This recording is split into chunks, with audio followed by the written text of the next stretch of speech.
Menunjukkan pukul 9.31. Apakah acara sudah bisa kita mulai, Pak? Siap. Mulai lagi.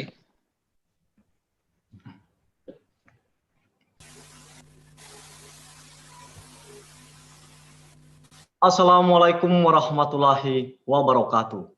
Selamat pagi dan salam sejahtera untuk kita semua.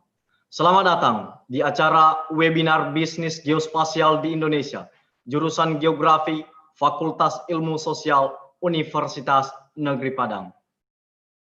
Yang terhormat Bapak Wakil Dekan 1 Fakultas Ilmu Sosial Universitas Negeri Padang, yang sama-sama kita hormati Bapak Ketua Jurusan Geografi Fakultas Ilmu Sosial Universitas Negeri Padang, yang sama-sama kita hormati Bapak Pemateri Muslim Samsuis Darwis, STMST, Founder NCO GeoHub Indonesia, yang sama-sama kita hormati Bapak Ibu dosen Jurusan Geografi Fakultas Ilmu Sosial Universitas Negeri Padang, yang sama-sama kita hormati alumni Geografi Fakultas Ilmu Sosial Universitas Negeri Padang. Yang saya cintai dan yang saya banggakan, rekan-rekan mahasiswa jurusan Geografi Fakultas Ilmu Sosial Universitas Negeri Padang. Mengawali acara, saya buka dengan sebaik pantun.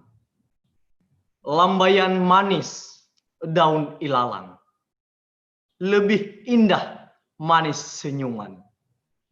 Kita berjumpa di ranah Minang, dalam bingkai persaudaraan. Mengawali acara, mari kita dengarkan kata pembukaan Ketua Jurusan Geografi Fakultas Ilmu Sosial Universitas Negeri Padang oleh Bapak Dr. Ari Yulfa MSc. Kepada Bapak, kami silakan. Baik, terima kasih Saudara Richard. Assalamualaikum warahmatullahi wabarakatuh. Waalaikumsalam warahmatullahi wabarakatuh. Baik, terima kasih, dan yang pertama-tama yang saya hormati Bapak Wakil Dekan 1, Bapak Afrifa Khaidir PhD, dan juga pemateri kita Bapak Muslim Samsuis Darwis, STMSc, dan juga Bapak Ibu dosen jurusan Geografi, serta rekan-rekan mahasiswa jurusan Geografi, dan tak lupa tentunya juga alumni dari jurusan Geografi. Baik, saya ingin memberikan sedikit pengantar kenapa acara ini kita adakan. Webinar ini merupakan bentuk lain dari kuliah umum yang rutin kita rencanakan di jurusan Geografi. Semenjak COVID mungkin istilahnya berubah menjadi webinar.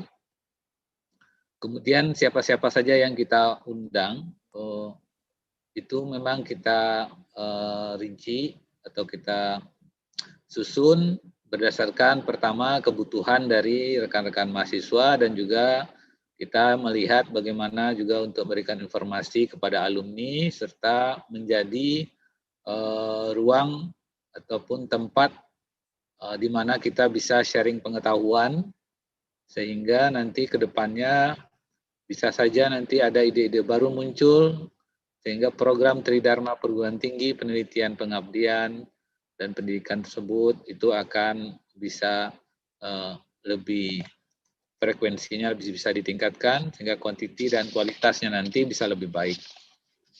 Dan tak lupa juga kita juga berharap nanti dengan pemateri-pemateri yang dari luar atau dari luar kampus kita bisa terbina nanti sebuah hubungan lanjut, baik itu berupa MOU atau MOA agreement, ataupun PKS, perjanjian kerjasama, yang itu nanti menjadi cikal bakal kegiatan selanjutnya, penopang dari proses pembelajaran. Nah, yang terdekat ini ada Merdeka Belajar misalnya salah satunya.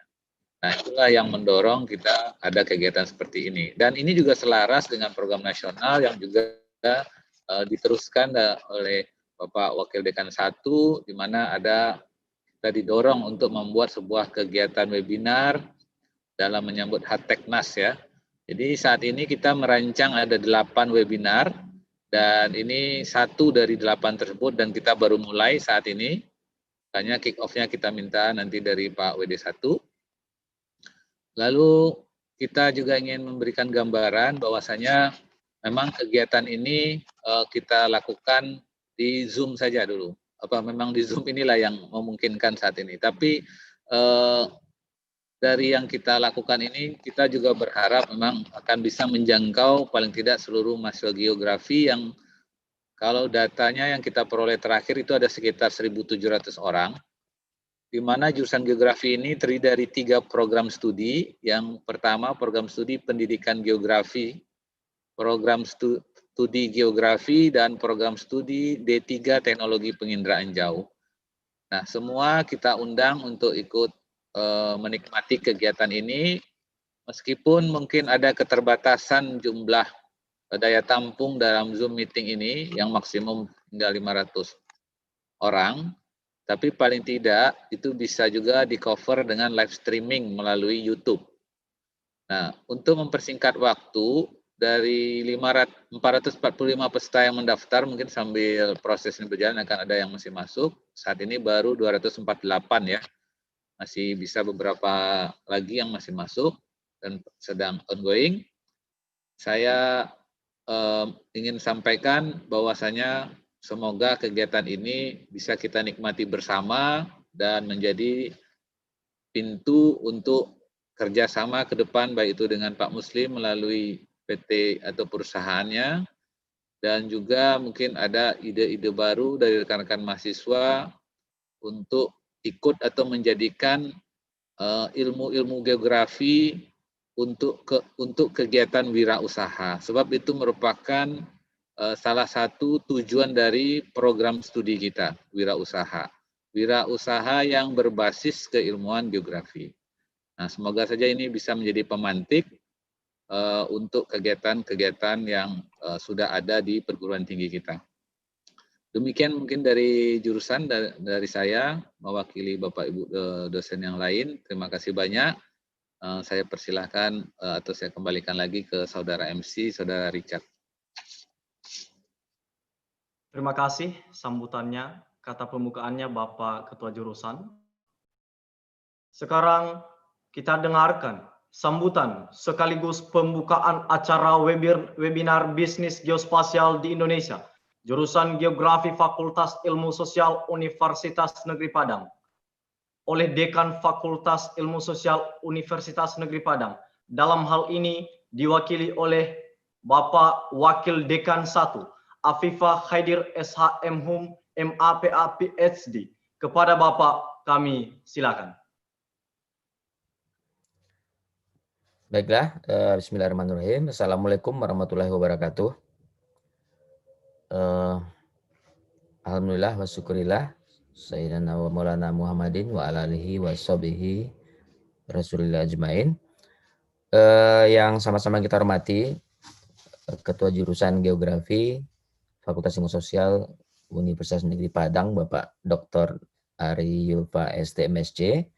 Kemudian juga Sekretaris Jurusan Ibu Sri Maria, kemudian juga Ketua Program Studi Pendidikan Geografi Ibu Dr.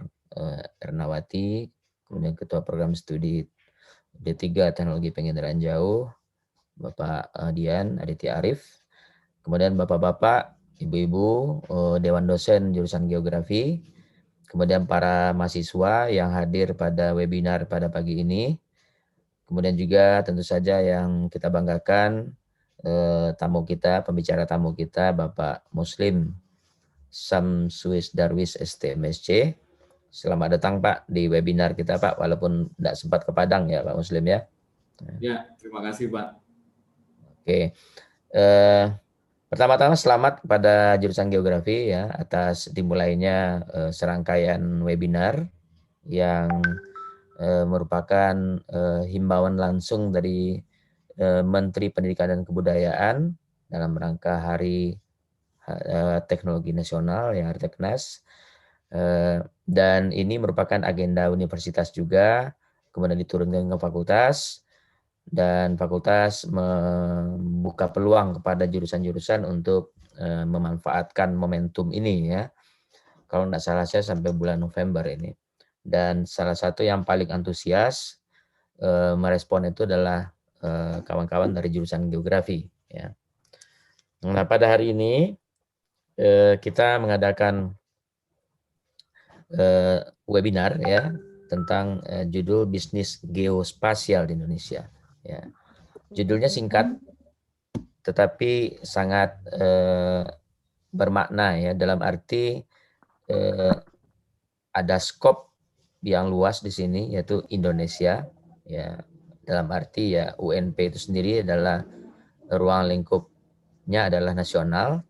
Kemudian ada geospasial, sebuah bidang yang sangat spesifik geografi ya, dan sangat teknis sifatnya.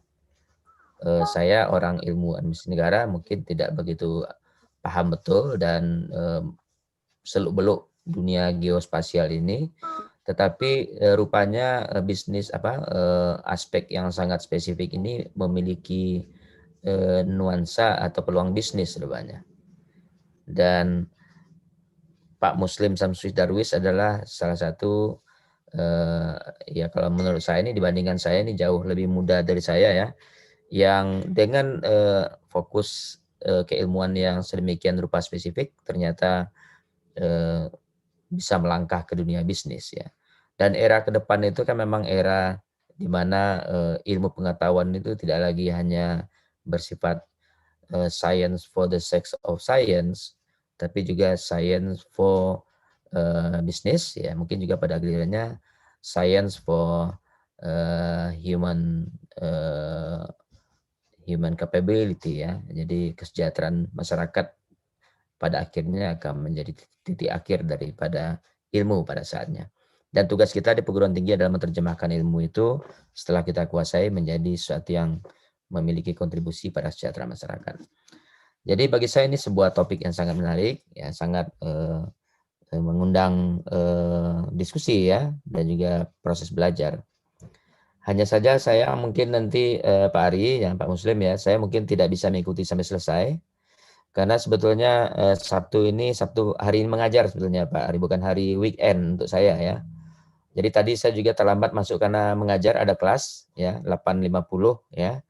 Kemudian nanti jam 11 ada lagi, jam 13.20 satu lagi. Jadi ada 3 perkuliahan saya pada hari ini dan semuanya dilaksanakan secara online ya, secara online. Tetapi memang hari ini saya alokasikan untuk zooming ya. Ketiga mata kuliah saya itu akan saya zoomingkan pada hari ini. Kemudian tentu saja kita harus menempatkan kegiatan ini bukan hanya harteknas, tapi juga dalam rangka seperti yang disampaikan oleh Pak Ketua Jurusan tadi, Pak Dr. Ari Yulfa, tentang Merdeka Belajar ya. Jadi Merdeka Belajar itu ya seperti ini, artinya ada praktisi yang membuat kita ingin belajar ke dunia luar sana gitu kan. Jadi kampus itu tidak hanya akademisi ke depan, tetapi kampus menjadi arena untuk masuknya berbagai macam stakeholder ke dalam kampus untuk membagi keilmuan dan nuansa praktisnya, tapi juga kawan-kawan di kampus juga harus membuka matanya dan juga mau melangkah keluar sana untuk mempelajari tren-tren atau mungkin juga perkembangan-perkembangan terbaru sana. Dan alhamdulillah beberapa waktu yang lalu, ya sekitar 1 bulan yang lalu, prodi kita di teknologi penginderaan jauh sudah terakreditasi, ya, terakreditasi baik ya, B, dan itu menunjukkan bahwa sudah disahkan ya, sudah dijustifikasi oleh Ban PT bahwa kita sudah bisa beroperasional secara lebih baik ke depan atau lebih agresif ke depan ya. Jadi ini walaupun memang berbentuk webinar ya, artinya sebagaimana seminar kita lebih banyak tukar pikiran, tetapi sebetulnya dengan kehadiran Pak Muslim ini menunjukkan bahwa jurusan geografi sudah mulai ya berancang-ancang untuk melakukan Merdeka Belajar. Dan satu lagi izinkan pada kesempatan ini saya memberikan penghargaan atau mengucapkan penghargaan kepada Pak Kajur, Pak Dr. Ari Yulfa, mewakili teman-teman dari jurusan geografi, karena di tingkat fakultas geografi ini salah satu jurusan yang paling progresif ya dalam merespon berbagai perubahan yang sedang terjadi pada saat ini ya. kita sedang mengadakan perubahan kurikulum ya, dengan struktur dan nuansa kurikulum yang sangat berbeda daripada sebelumnya. Dan yang paling berani merespon itu geografi ya. Misalnya geografi mengajukan hibah untuk Merdeka Belajar ya dari 2 yang diajukan, kedua-duanya alhamdulillah bisa diloloskan ya, baik pendidikan geografi maupun jurusan geografi murni ya. Kemudian juga sekarang yang sedang berjalan itu Permata Sakti ya. Jadi mahasiswa kita mengambil mata kuliah di tempat di perguruan tinggi lain. Kita masih menunggu eksekusinya ya, kemarin masih berdiskusi. Kemudian perguruan tinggi lain juga akan mengirim mahasiswanya ke kita. Walaupun untuk sementara itu berupa perkuliahan online. Dan geografi adalah salah satu yang menjadi andalan kita di Fakultas Ilmu Sosial. Terakhir mungkin kegiatan seperti ini, jangan lupa pada para panitia untuk mempublikasikan kegiatan ini. Salah satu tentu lewat sekarang live streaming ya. Mungkin keluar di YouTube ya, Bar ya. Mungkin juga di website kita, ya, tolong didokumentasikan dengan baik. Kemudian juga kenapa tidak ya kita memanfaatkan media untuk mempublikasikan kegiatan seperti ini. Karena salah satu kelemahan kita selama ini adalah kita kurang melakukan publikasi atau reaching out dalam kegiatan kita. Padahal kita sudah banyak melakukan inovasi-inovasi di dalam, tetapi perlu juga kita komunikasi dengan publik melalui berbagai macam publikasi. Jadi serangkaian kegiatan webinar ke depan saya pikir perlu kita jadikan semacam promosi bagi jurusan kita. Kita punya kawan-kawan yang bisa membantu melakukan promosi itu lewat media, berbagai media ya, bisa lewat media online, bisa lewat di Pak Novrion atau Pak Dion juga bisa lewat broadcasting, kemudian juga di website juga bisa kita lakukan. Saya pikir itu, dan kepada para peserta, para mahasiswa, terima kasih sudah hadir ya dan berpartisipasi. Silakan mengikuti kegiatan ini dengan seksama ya, dengan cermat, dan ini akan menjadi pemicu bagi kalian nanti untuk setelah tamat untuk memikirkan bukan PNS atau ASN jalan yang terbaik sekarang ya. Sekarang ASN sangat terbatas pengangkatannya dan bisnis adalah sesuatu yang terbuka luas bagi siapapun ya. Jadi saya pernah membaca sebuah penelitian dari UNDP di negara-negara, penelitian itu dilakukan di 60 negara ya. Yang paling efektif untuk mengurangi kemiskinan itu adalah bisnis ya. Sekitar 60% responden menjawab seperti itu. Tapi jangan berpikir bisnis itu bisnis seperti pakai dasi, pakai tas gitu kan, pakai sepatu belly dan segala macam yang fancy itu. Membuka warung juga bisnis sebetulnya. Dan dia memiliki ketahanan tersendiri dibanding bisnis-bisnis lain. Jadi pikirkanlah bisnis dari sekarang. Mari kita belajar dari Pak Muslim. Bagaimana beliau dalam usia yang sangat muda sudah memulai dan suatu saat mungkin kita doakan beliau sukses dalam bisnisnya. Kemudian jangan lupa juga pada kesempatan ini ada dialog yang dibuka antara peserta dengan pembicara.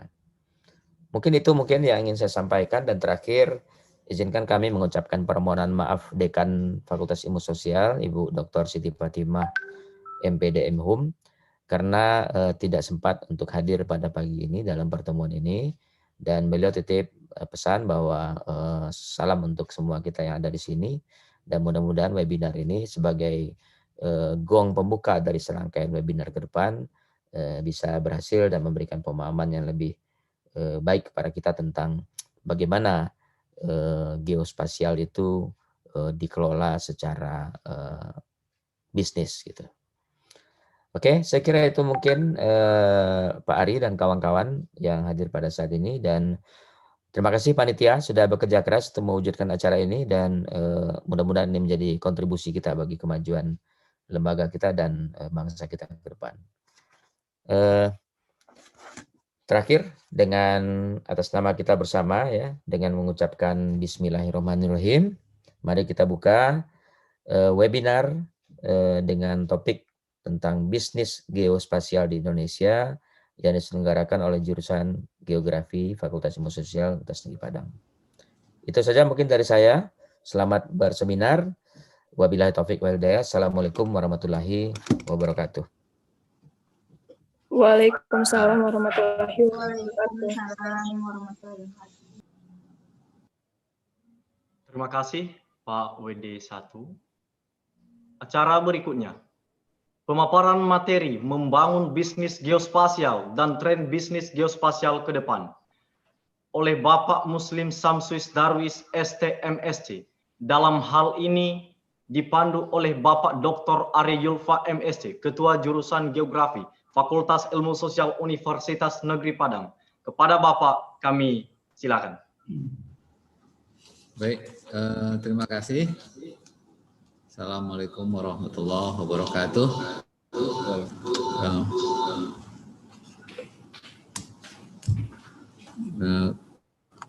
Sebentar, ada sedikit teknis. Oke, baik. Ini saya dapat dua peran. Yang pertama tadi peran sebagai ketua jurusan untuk membuka acara. Kalau sekarang dapat peran selaku moderator ataupun PIC dari acara hari ini. Jadi kita untuk 8 webinar untuk 8 webinar series tersebut, salah satu PIC-nya adalah saya dan ada 7 lainnya Bapak Ibu dosen. Baik, sebelum memulai, mungkin kita ingin sedikit memberikan pengantar bahwasanya pemateri kita hari ini Pak Muslim Samsuis Darwis sudah bersedia menjadi pembicara dalam rangkaian 8 series atau webinar series ini. Dan dari diskusi untuk meminta Pak Muslim selaku founder dan juga CEO dari PT GeoHub Indonesia ini, kita ya dalam artian ini boleh dibilang semacam perusahaan dari yang dipimpin saat ini oleh Pak Muslim. Pak Muslim Samsuis Darwis menempuh pendidikan S1 di jurusan Teknik Geodesi Universitas Gadjah Mada pada tahun 1998 dan meneruskan S2 di Jerman dengan konsentrasi fotogrametri.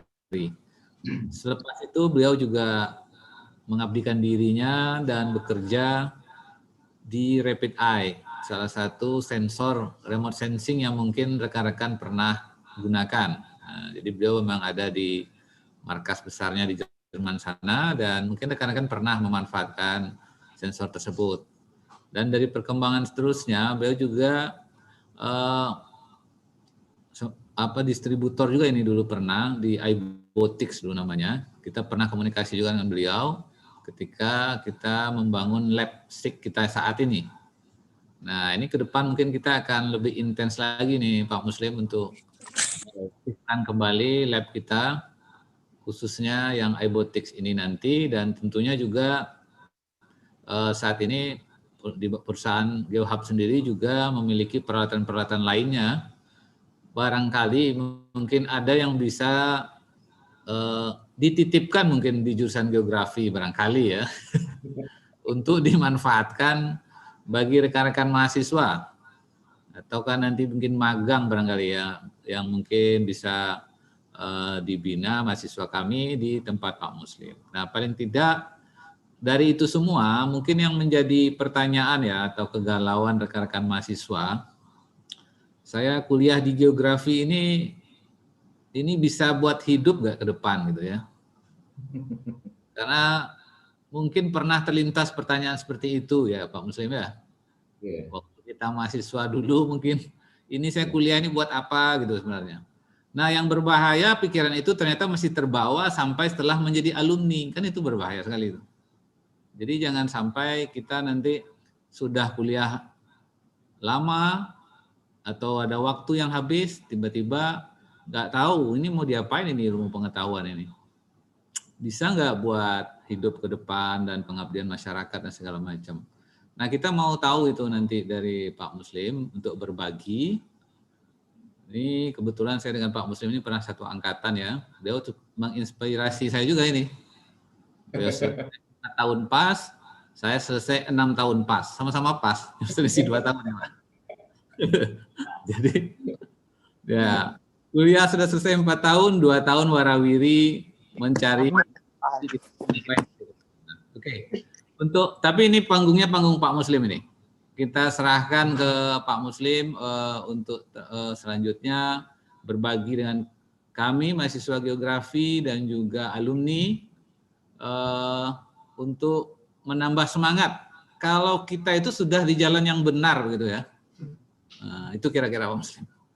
Terima kasih. Assalamualaikum warahmatullahi wabarakatuh. Silahkan kepada Pak Muslim nanti bisa memaparkan sekitar 20 sampai 30 menit. Nanti kita buka sesi tanya jawab dari rekan-rekan mahasiswa. Silakan Pak.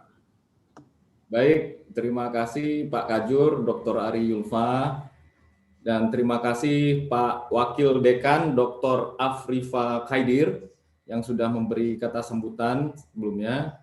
Yang kami hormati juga seluruh ibu-ibu dan bapak-bapak dosen yang ada di UNP yang online sekarang, dan kemudian yang kami banggakan juga seluruh adik-adik mahasiswa yang sudah join dalam webinar jurusan geografi kali ini.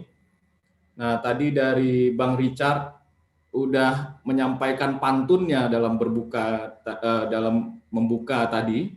Saya juga ingin membalas dengan pantun gitu, mumpung di ranah Minang ya. Jadi saya kebetulan lama juga di Riau, kecil dan besar di Riau, jadi senang sekali mendengar pantun tadi. Jadi izinkan saya untuk membalas dengan pantunnya sebelum saya memulai. Bukan pedang sembarang pedang, pedang diasah tajam teruji. Bukan datang sembarang datang, saya datang memenuhi janji. Nah, sebenarnya ini janji yang dari ditodong oleh Pak Ari ya beberapa minggu yang lalu untuk sharing-sharing lah ceritanya dengan teman-teman geografi di UNP. Baik, itu saya coba sharing sekarang, sharing screen. Bentar. Udah kelihatan di sana? Udah. Baik. Saya ingin memulai judul, walaupun tadi disebutkan bisnis geospasial di Indonesia, saya ingin menyampaikan bahwa geospasial is everyone business, gitu. Jadi geospasial ini tanpa kita sadari, ini milik semua orang sekarang, gitu. Jadi apapun bisnisnya, geospasial berkontribusi tergantung kadarnya banyak atau sedikit gitu ya. Even di Tokopedia atau Gojek atau Grab atau yang lain-lain semuanya terkait pada location. Apakah warung sendiri itu adalah point of interest. Jadi itu pun ada di maps kita sendiri. Nah, adik-adik semua pasti sudah sangat familiar dengan Google Maps. Jadi saya geografi, geodesi, dan yang lain-lain yang berhubungan dengan geospasial itu sadar atau tidak sadar adalah bukan milik kita lagi, itu milik semua orang gitu loh. Jadi geospatial technology itu emerging rapidly, jadi faster than we think gitu. Jadi sadar atau tidak sadar ini memang sangat cepat sekali, dan geospatial technology itu seiring dengan perkembangannya teknologi dia akan ikut terus berkembang gitu. Baik, sedikit mengenai saya, tadi sudah disebutkan oleh Pak Ari Yulfa bahwa saya memang background pendidikan di geodesi Gajah Mada, kebetulan memang satu angkatan dengan Pak Kajur. Nah, kemudian saya melanjutkan studi di Jerman. Kemudian setelah itu saya memang berkontribusi di Rapid Eye AG. AG itu Actiongesellschaft ya, itu TBK lah sama kita ya, bukan PT, jadi Rapid Eye TBK gitu ya, Provider of Satellite Imagery. Saya bergabung setelah lulus S2 di Jerman, based di Berlin, itu 2007 sampai 2009. Itu awalnya sebagai geospatial engineer.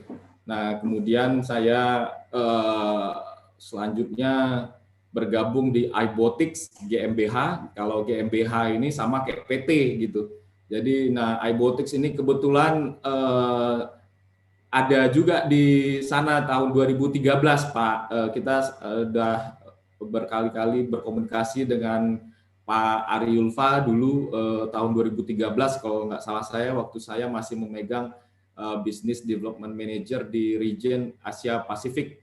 Itu jadi saya base di Singapura dan Indonesia, dan sekali-sekali harus report juga ke Jerman karena iBotics itu made in Germany. Dan memang saya skillnya marketing dan bisnis itu memang diasah kebetulan di iBotics ini, dan sebelum itu saya juga marang melintang di dunia tambang dan perminyakan, dan tentunya sawit juga. Itu sangat masif sekali membutuhkan data-data geospasial. Nah, saya lebih senang disebut pengrajin geospasial gitu. Jadi saya bukan atau bahasa Inggrisnya sering disebut orang geopreneur ya. Nah, saya lebih tertarik saat ini memang mengikuti perkembangan teknologi itu IoT, Internet of Things, kemudian BIM, Building Information Modeling, dan ada AI juga, Artificial Intelligence, ada Machine Learning, Deep Learning sekarang lagi booming ya. Kemudian itu arahnya ke automatisasi ya, robot juga akan bersentuhan dengan teknologi geospasial, di mana autopilot seperti UAV atau drone ya yang sering kita dengar. UAV itu adalah Unmanned Aerial Vehicle yang dia sistemnya adalah autopilot. Begitu kita set jalur terbangnya, dia akan terbang mengikuti settingan flight plan yang udah kita arahkan sebelumnya. Nah, jadi inilah kira-kira pembahasan kita memang cukup banyak ya lininya atau pintunya untuk geospatial teknologi ini, karena kita bermain dengan big data saat ini. Jadi saya meyakini teknologi ini akan bareng-bareng udah maju ke contextual knowledge lagi, tapi udah automatization and untuk pengambilan keputusan yang jauh lebih baik di segala lini. Sedikit mengenai GeoHub. GeoHub itu berkantor ada di Jakarta, di Jati Padang. Kemudian markasnya untuk workshopnya memang kita base di Jogja. Kenapa? Karena teman-teman engineer kita geodesi, geografi dan segala macam kita lebih banyak memang di Jogja, base-nya di kerjasama dengan UGM gitu. Tapi tidak menutup kemungkinan juga dari UNP ini kita juga membuka peluang untuk magang dan lain-lain pada saat kita mengerjakan proyek khususnya di yang sedang berjalan gitu. Nah, memang GeoHub ini adalah hub dari seluruh geospasial yang kita jalankan dari pengambilan data primer. Jadi kita sebutkan Geointelligent Big Data Center. Dari hulu hilir kita kerjakan yang berhubungan dengan geospasial, dari pengambilan data primer, kemudian penggabungan dengan data sekunder lainnya, kemudian nanti outputnya bisa WebGIS, bisa mobile apps, dan bisa kita share ke yang lain-lain. Bahkan data-datanya itu kita bisa kerjasama dan partnership yang archive atau yang udah files, kita ingin kerjasama dengan Google. Dan kita juga exist di Facebook, LinkedIn, kemudian Instagram sama YouTube. Juga bisa teman-teman mahasiswa untuk berkunjung untuk melihat perkembangan apa yang kita lakukan hari per hari. Ini partnership yang sedang dijalankan oleh GeoHub, baik software apapun hardware. Kita langsung biasanya sering mengadakan annual meeting di Jerman, Intergeo. Kemudian di sana kita biasanya kalau saya tertarik atau saya lihat ini bagus untuk dibawa ke Indonesia di region kita, saya akan mengambil distributor dan distributor tunggal biasanya untuk alat-alat yang terkait dengan geospasial ini. Baik, dan salah satunya mobile mapping system yang lagi booming 3 tahun ini di Indonesia, khususnya di PUPR kita bermain. Kita kerjasama dengan Prancis dengan alat imaging namanya. Nah, ini kemarin sebelum pandemik kita berkunjung visit ke Google. Google, saya ingin data-data archive kami yang kami sudah ambil beberapa tahun ini, kami ingin share ke Google atau ingin kerjasama. Apakah Google membeli data kami atau sekedar untuk mengupdate point of interest-nya. Jadi data-data kami seperti yang detail-detail, seperti pohon, seperti traffic light, seperti rambu lalu lintas, dan lubang-lubang jalan, atau sekecil apapun itu ada di kami. Karena kami survei sangat detail sekali, sehingga Google belum mempunyai data itu dan belum terupdate. Nah, ada sebagian data yang ingin kami sharing ke Google, dan itu sudah memberikan first step kita untuk diskusi kemarin di 9 Maret 2020, 1 minggu sebelum lockdown itu Amerika, kita berada di sana, kemudian saya berdiskusi untuk kelanjutan ke depannya. Nah, sementara agak slow respon, tapi kita akan menuju ke sana untuk kerjasama. Ya, kira-kira ini agenda presentasi saya, introduction tadi sekilas. Kemudian saya akan geospatial addressing all of our world's challenges. Jadi geospatial itu menjawab semua permasalahan yang ada di dunia ini, khususnya berkaitan dengan spasial ya. Kemudian saya akan coba demo video project-project yang sudah kami jalankan. Kemudian saya akan emphasize di keys to success geospatial technology untuk memotivasi adik-adik atau memberikan masukan apa yang perlu diimprove dari dunia geospasial ini. Ya, saya melihat geospatial community ini ada di seluruh lini sendi-sendi kegiatan, baik itu economic development, natural conservation, transparent government, science and technology, national security, dan lain-lain, itu selalu pasti ada geospasialnya. Contohnya saja health yang COVID-19. Itu geospasial memberi peran yang cukup signifikan dalam memberikan informasi terhadap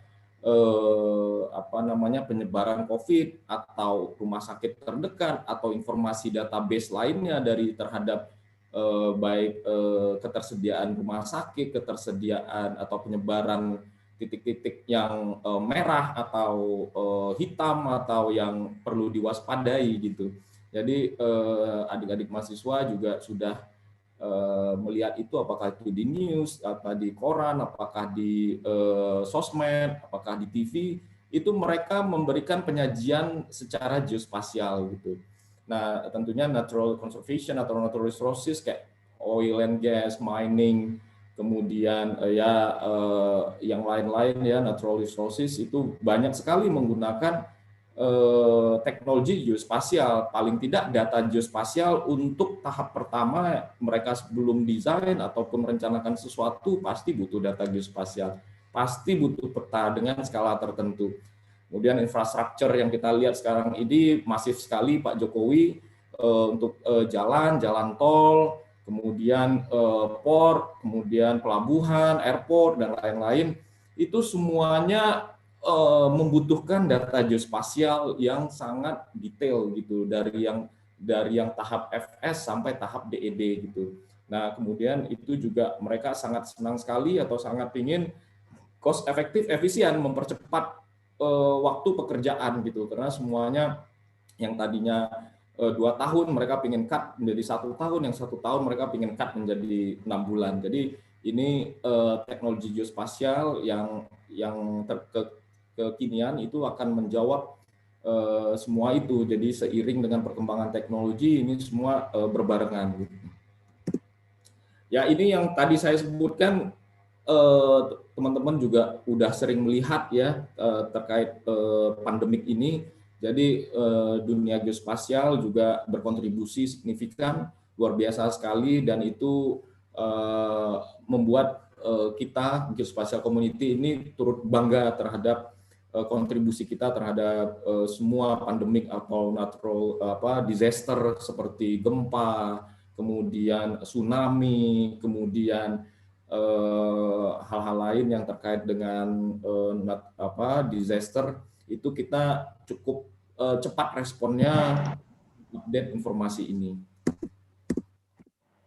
Ya, ini kita lihat permasalahan yang ada di dunia ini atau di bumi ini ya semuanya terconnected gitu loh. Apapun yang terjadi nanti ada masalah unemployment akhirnya, kemudian ada masalah dari hulu hilirnya ya. Tidak semua hanya cuma masalah geospasialnya, tapi bagaimana kita address isu ini untuk mempercepat pengambilan keputusan kita untuk action gitu.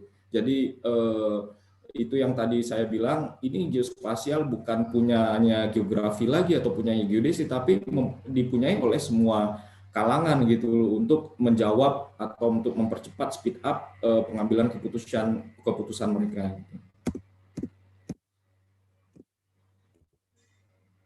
Ya, itu tadi yang untuk mempertegasnya lagi, geospatial community is essential gitu, sangat penting. Jadi requires better understanding, communication, and collaboration. Jadi setiap permasalahan itu dengan kita menyajikan geospasial jauh lebih mudah dimengerti gitu dari setiap stakeholders gitu, baik dari misalnya tadi administrasi negara atau apa, pernah lihat pasti pada saat pilpres atau pilkada itu ada lumbung-lumbung suara ini dimenangkan oleh pihak tertentu ya. Kemudian disitulah nanti timnya untuk mau bergerak kampanye di sana atau mengambil lumbung-lumbung suara itu, bagaimana caranya, strategi berikutnya gitu. Nah, itu di pilpres, di pilkada juga digunakan data-data geospasial ini.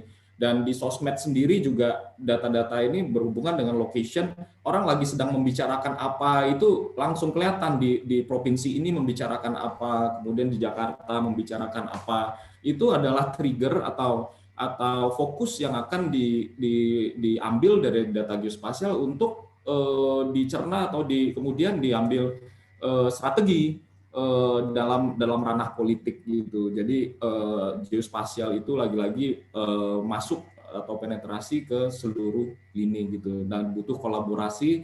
Jadi bukan cuma science dan teknologi dan problem solving capabilities, tapi juga ada kita creating geospatial literasi gitu. Jadi teman-teman geografi atau teman-teman geodesi yang berhubungan dengan geospasial sekarang sangat melek ke beberapa pintu segala lini, itu pasti butuh geospasial. Tinggal kita gimana membungkusnya. Ya, jadi geospasial memberikan profile, proses dan framework, juga ada knowledge terhadap geografik yang sangat luas sekali. Ada yang kita bekerja atau di bisnis measurement ya, pengukuran atau pengambilan data primer, biasanya orang-orang geodesi lebih banyak ya, apakah dia GPS, remote sensing, kemudian visualization and mapping pasti dijawab dengan GIS, analysis dan modeling juga sama planning dan design juga urban planner, transport planner, atau civil engineer juga sangat-sangat membutuhkan atau menggunakan data geospasial ini. Tujuannya lagi-lagi untuk decision making dan action gitu. Jadi tanpa runutan ini biasanya kita garbage in, garbage out gitu. Tanpa data yang bagus atau di geospasial yang bagus ya data sampah yang masuk ya, decision makingnya juga sampah juga yang keluar, actionnya juga akan tidak sebaik data yang geospasial yang bagus gitu. Nah, ini yang kita lihat integratingnya geospasial ini bisa real time, bisa ke arah smart mapping, bisa ke arah geo AI, artificial intelligence. Jadi kayak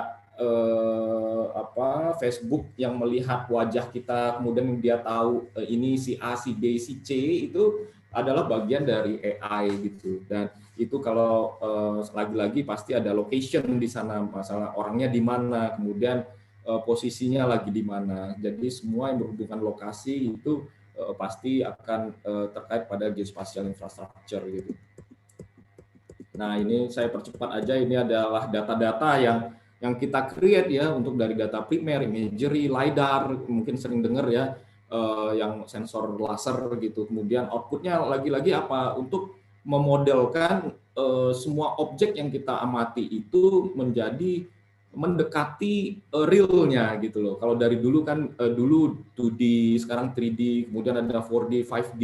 Nah, intinya apa? Kita ingin memodelkan semua objek itu real, kalau bisa 1:1, tapi karena itulah ada skala 1:1000, 1:500, tapi orang maunya tuh pingin sedetail mungkin gitu loh. Jadi kalau 3D printing itu misalnya bayi baru lahir kakinya langsung di scan, kemudian wajahnya supaya untuk dia bisa 3D printing kan, kemudian menjadi ini ya souvenir atau kenangan lah dari teknologi itu gitu. Nah, ya sekali lagi kita sadar atau tidak sadar ini sangat-sangat booming sebenarnya, khususnya di Indonesia sendiri.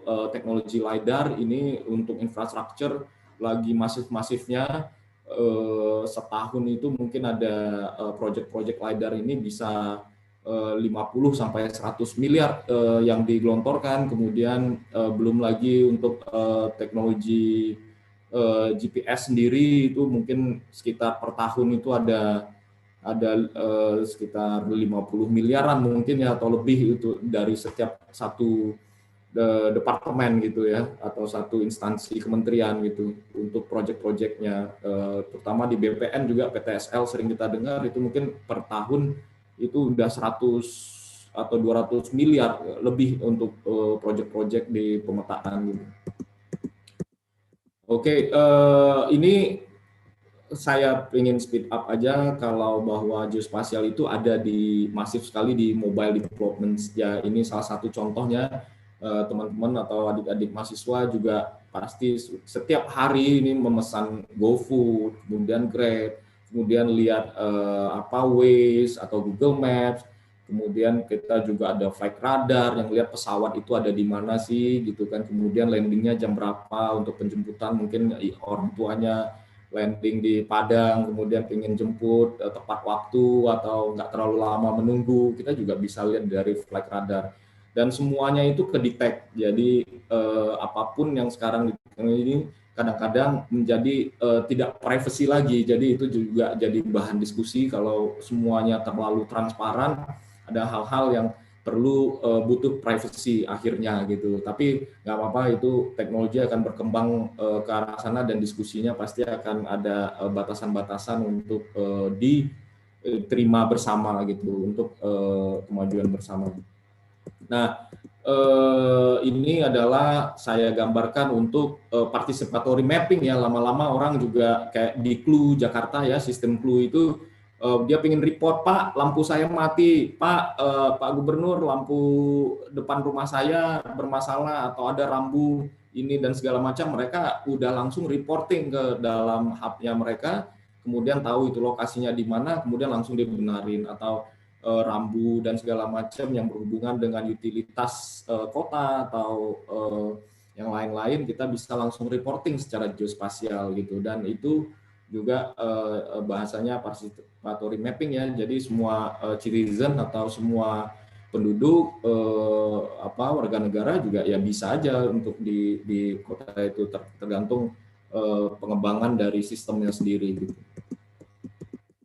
Jadi saya ingin sekali lagi menekankan bahwa jangan kecil hati dengan geografinya atau geodesinya atau yang berhubungan dengan geospasial. Kalian itu sangat dibutuhkan di dunia ini dan dunia sangat menunggu kontribusi kalian. Dan satu lagi, leadership kalian akan sangat penting sekali. Itu adalah bahasa dari Jack Dangermond, CEO dari Esri yang tahun 69 dulu masih 2-3 orang, sekarang udah jutaan orang yang menggunakan Esri. Itu hampir seluruh dunia menggunakan produk-produk Esri untuk ArcGIS-nya. Nah, saya akan masuk ke di kasus 1. Ini apa yang sering saya alami di proyek-proyek, contohnya PUPR gitu ya. Bisa dibayangkan ini banyakkan PUPR itu orang sipil, kemudian membaca peta itu di ranah FS 1/50.000, 1/15.000, 1/1000 untuk DED itu mereka tahunya cuma kontur yang outputnya kontur, sedangkan trase jalan itu yang sebelah kanan saya ini bisa teman-teman lihat ada ratusan atau bahkan ya alternatif. Kenapa sih jalan itu ada di situ? Kenapa jalan provinsi itu dibangun di situ? Kenapa jalan nasional? Dan itu ada kisahnya, dan kisahnya itu lagi-lagi dibalikkan kepada geospatial industry, geospatial data gitu. Untuk pencarian trase terbaik itu butuh analisa geospasial yang mumpuni gitu. Jadi ini adalah yang warna-warna biru ini yang cost-nya jauh lebih murah, yang merah ini cost-nya jauh lebih mahal dari segi konstruksi nantinya. Nah, ini gambarannya tentu adik-adik sering dengar GIS ya, semua data itu, data sekunder itu ya kita analisa ya, baik data persil, data kawasan hutan, data potensi bencana, tsunami, banjir, likuifaksi.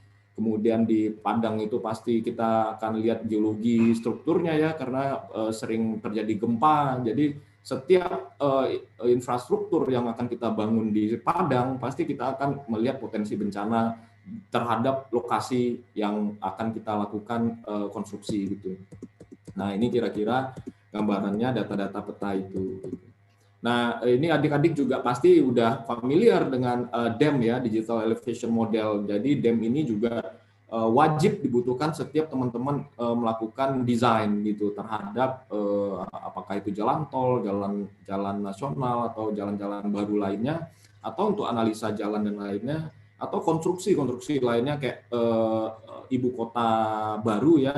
Kebetulan saya terlibat juga di desain ibu kota baru.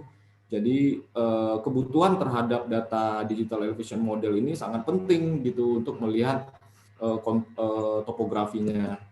Nah, ini juga teman-teman harus paham sekali gitu ya, apa beda DSM sama DTM, karena digital surface model sama digital terrain model itu kalau dilihat konturnya ya sama aja. Jadi kita juga harus tahu desainnya kita itu pakai DSM atau DTM, karena desain kita bisa di atas pohon kalau kita pakai DSM. Nah, itu analisa adik-adik harus tajam gitu. Nah, ini tadi salah satu software yang kita gunakan yang terbaik di dunia itu adalah Trimble Alignment Planning Solution. Ini mencari trase alignment yang baru dengan cepat gitu. Kalau kita manual ya lama carinya, karena batasan waktu kita dibutuhin cuma 3 bulan, 2 bulan dari data yang ada ini kita menentukan alternatif trase yang termurah dan terbaik gitu, yang menghindari avoid zone seperti rumah penduduk, kemudian kuburan, kemudian hutan lindung dan lain-lain.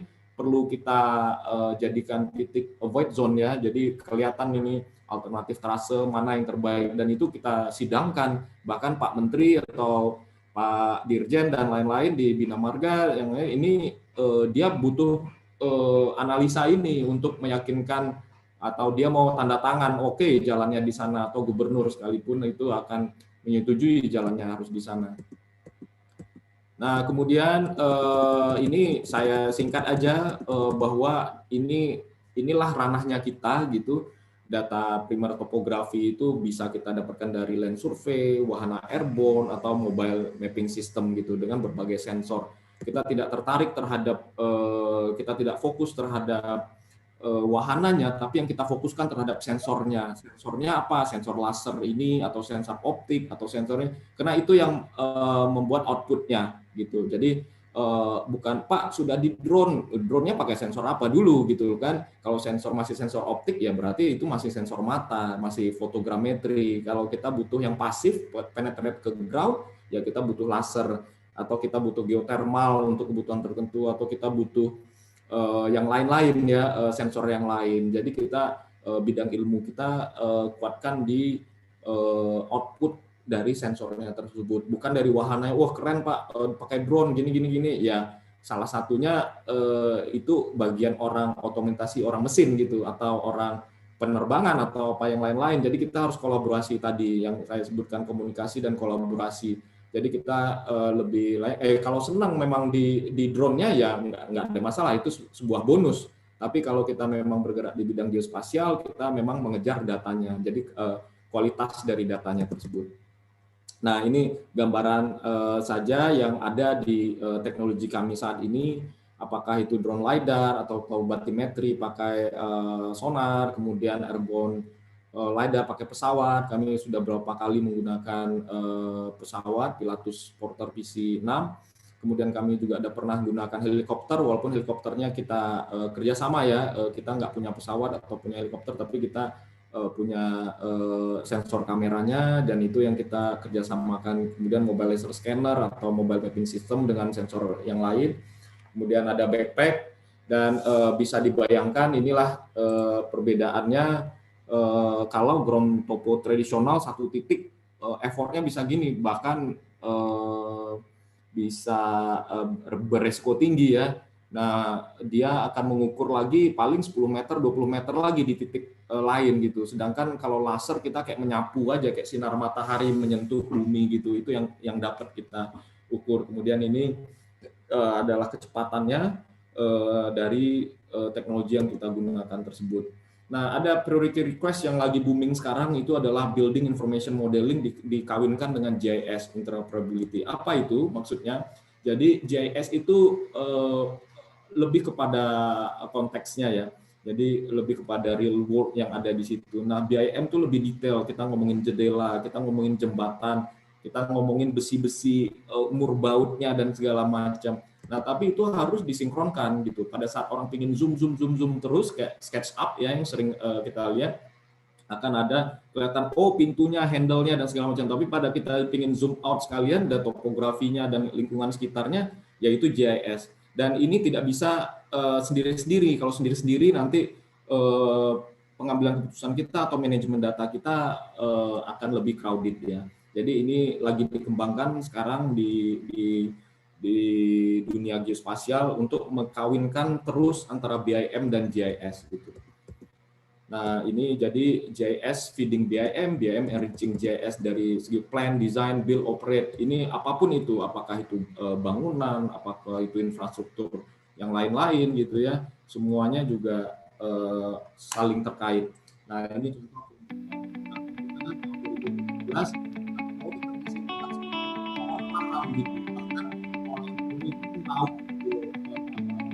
2017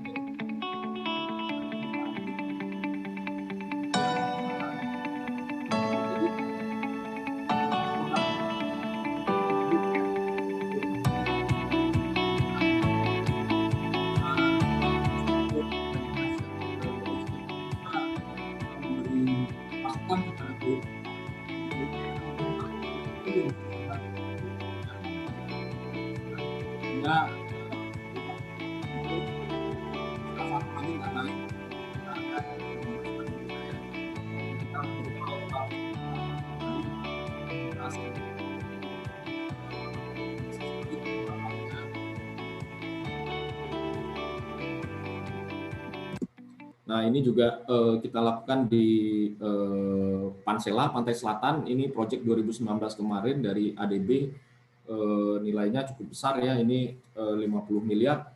Jadi panjang jalan 200 km, ini untuk desainnya saja. Jadi untuk konstruksinya pastinya triliunan lebih gitu.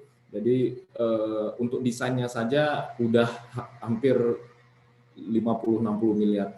Nah, ini contoh-contoh lain. Inilah penggabungan antara BIM dan GIS. Kenapa itu harus saling terkait? Teman-teman atau adik-adik mahasiswa bisa melihat itu ingin besinya apa, kemudian bentukannya seperti apa, dan harga satuannya berapa. Kemudian kalau mau digeser jembatannya, apa yang terjadi terhadap data geospasial kita. Nah, ini harus sinkron, harus kawin, dan itu dulu datanya sendiri-sendiri dan masih dalam bentuk paper ya. Kalau sekarang udah digital semua, dan kita aplikasi ini data proyek Lombok 2018 dengan drone airborne. Kita ngambil pakai pesawat ini, kemudian kita olah datanya, kemudian kita desain jalan terbaik dengan grade maksimal 5%. Jadi jalan itu nggak tanjak ini kayak kelok 9, kayak ini dan segala macam. Itu perlu, kalau udah ada teknologi itu pasti mungkin ada yang terbaik, itu nggak kelok 9 keluarnya gitu ya. History ya, jadi analisa jalan pos yang termurah atau terbaik. Nah, ini pokok Lombok 90 km. Nah, ini juga parsela yang tadi saya sebutkan itu sekitar 200 km. Nah, ini gambarannya, jadi semuanya detail dan semua bidang ilmu akan mudah melihat ini. Saja itu semuanya udah bisa kita fokuskan di lokasi-lokasi.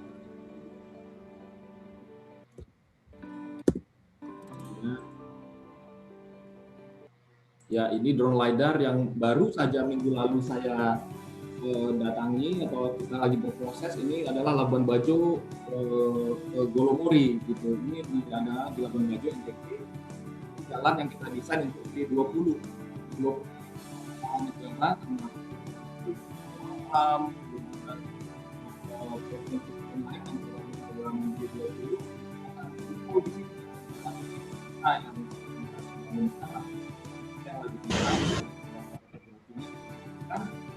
drone LiDAR. Nah,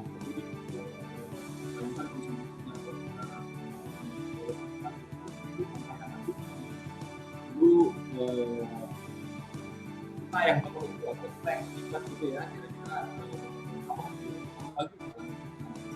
karena itu ya bisa terbayang sampai nanti. Nah, ini nanti dengan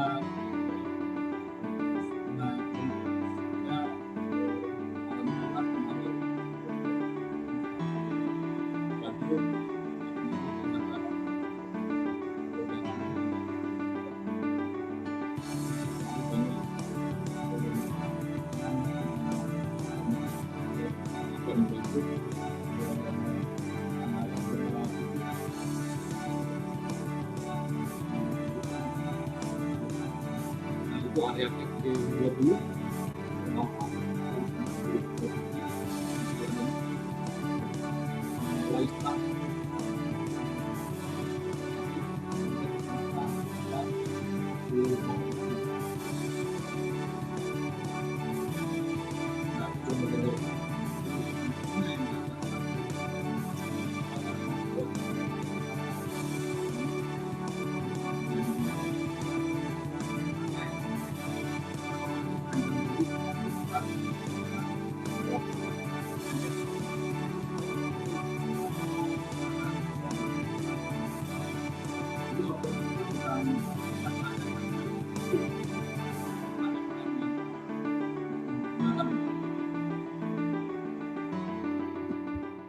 satu. Nah, ini airborne LiDAR. Kalau bedanya ini kelihatan di panjang 600 kilo gitu. Jadi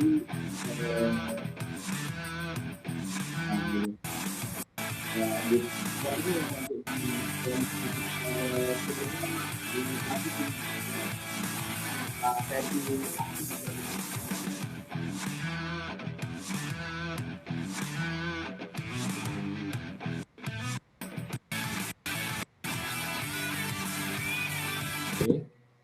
Nah, ini juga ada studi kasus 2 yang ada teknologi di kita sekarang ini. Kalau adik-adik mahasiswa ingin magang, nanti biasanya kita kasih yang ini.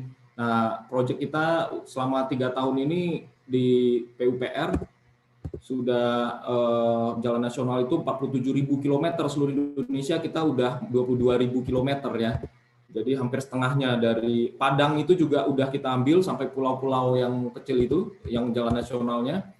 Nah, kemudian ini juga alat itu kita taruh bisa di mobil, di kereta api, atau bahkan di sepeda motor roda 2. Nah, ini kita sebut smart belusukan ya. Kalau di Jakarta itu bahasa marketing kita adalah smart belusukan, karena nggak cuma belusukan aja, kita bawa alat, kita bisa mengukur apapun yang ada di koridor gang-gang kecil-kecil gitu ya. Jadi semuanya bisa kita data, baik dari lubang jalan, kemudian lebar jalan, apa pohon, apa marka jalan, kemudian rambu, kemudian atribut yang ada lainnya, tempat duduk dan lain-lain. Nah, ini yang kita lakukan untuk Grab POI itu. Kita juga lagi mendata itu, apa di mana itu kafe, di mana itu bus station, kemudian farmasi, apotek dan lain-lain, itu mereka butuh gitu, karena kadang-kadang pasti kita mau pesan sesuatu, loh kok nggak ada di sana gitu loh, karena belum diupdate gitu loh. Dan ini akan terus-terusan. Grab itu per tahun datanya 9 miliar hanya untuk data geospasial aja gitu. Nah, ini yang dibutuhkan nanti misalnya ada baliho atau apa billboard ya, ini juga bisa didata dari sini gitu. Jadi bahkan objek-objek kecil sekalipun semuanya kita ukur kalau memang dibutuhkan. Tinggi pohon, lebar pohon, diameter, ini bisa kita lakukan dengan mobile mapping system. Kemudian kita pengembangan softwarenya, semua atributnya langsung kita masukkan ke database yang lebih advance ya. Jadi komennya juga pohon akan tumbang, bisa membahayakan, itu bisa kita masukkan dalam database kita gitu. Nah, ini juga portal-portal yang ditutup juga kita data gitu loh, di mana aja portal ditutup, sehingga orang jadi reroute jadinya kan gitu kan, cari alternatif lain. Nah, ini misalnya untuk lubang jalan, retak dan segala macam kita bisa ukur dan bisa kita data dengan baik gitu. Jadi ada deformasi penurunan dan lain-lain, itu bisa kita data dengan baik, dan outputnya JS. Ini lubang kecil pun retak atau retak rambut, retak buaya kita klasifikasi. Ini juga ada kerusakan sungkur, bahasa-bahasa sipil lainnya itu juga kita masukin, misalnya aspal rigid dan segala macam. Kemudian jalannya itu normal, opposite, kemudian per 100 datanya itu sangat detail sekali ada di GeoHub gitu. Nah, ini Arifin Ahmad. Kemudian ini kira-kira videonya.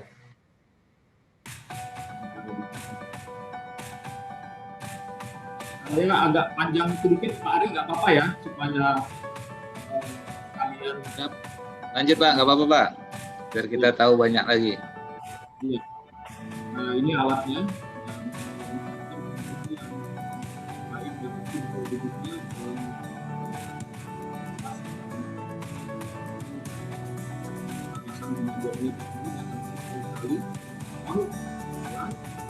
Dan katanya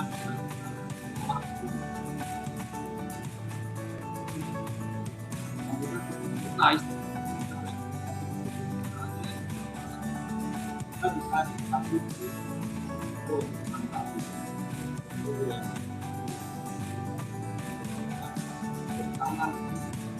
di dalam motor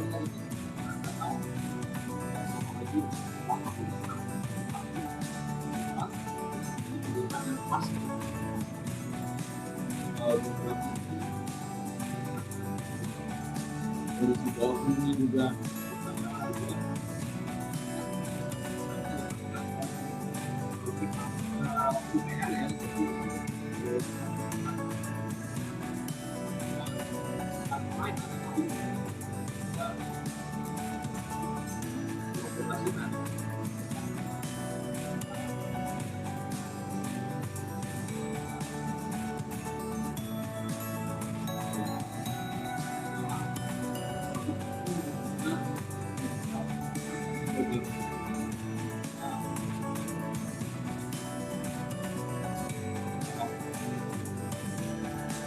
monitoring.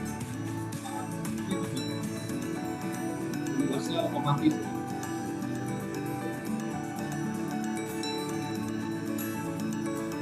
Nah, ini juga outputnya bisa kita larikan ke WebGIS. Jadi orang tertentu, misalnya direkturnya itu masuk nanti bisa melihat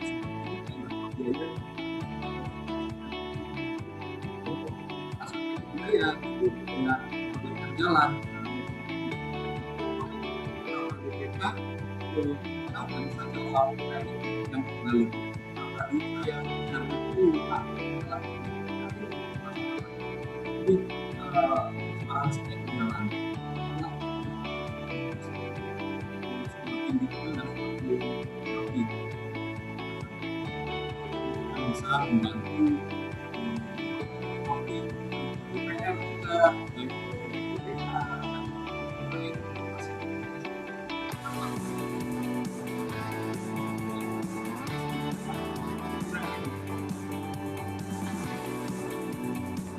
Nah, kemudian ini kita juga lagi pengembangan tadi yang AI, Artificial Intelligence. Jadi kita bisa automatic detection, jadi nggak perlu. Nah, jadi pokoknya di kita deteksi.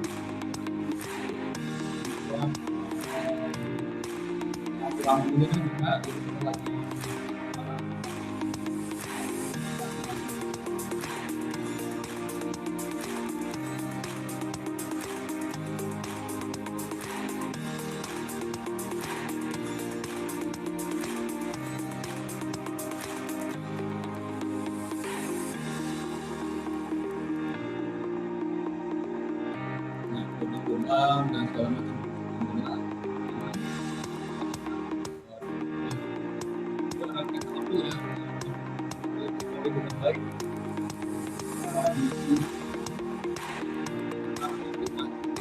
Dan segala macam baru Jawa Timur aja kalau untuk kereta api.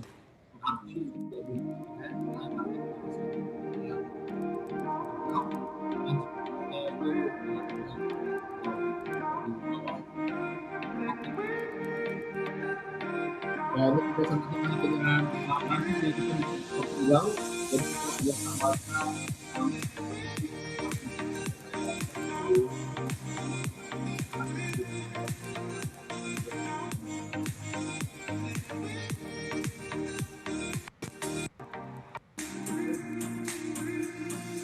kemudian ini kita juga ada underground mapping ya, pakai radar.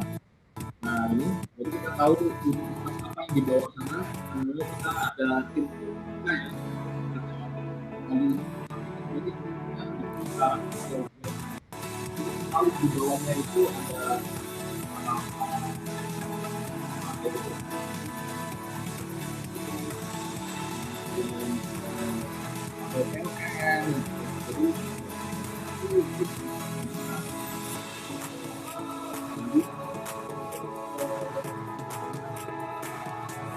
juga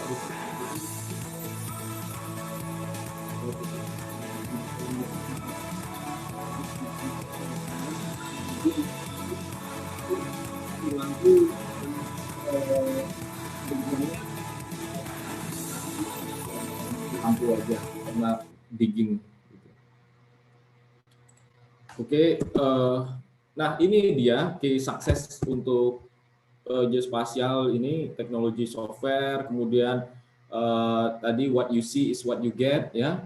Data geospasial itu udah makin 3D gitu, makin 4D, 5D, jadi makin menyerupai bentuk objek yang diukur gitu.